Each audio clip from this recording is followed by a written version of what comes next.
Hello guys, welcome back. Iga ki bol ki nven hi. Ka subscriber ho jo selmi pi ho cheng ka ngai lu na salam ka hin bol ven hi.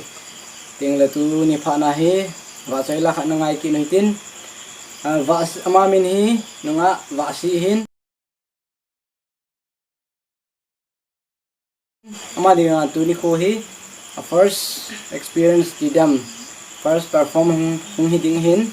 Yes mi pi hon ni he thimu wa comment mal de do hin pi di win amas pen ken thimu win dele tu ni pha na he wa si nang pila ni sa ding he dan ha ipakai hong kin teng pila ken sa asa he koi kai ne mi ho ke nang ai lao ke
Pakai ni kholau pi chung rung in tin mi thing te na ma ba chai na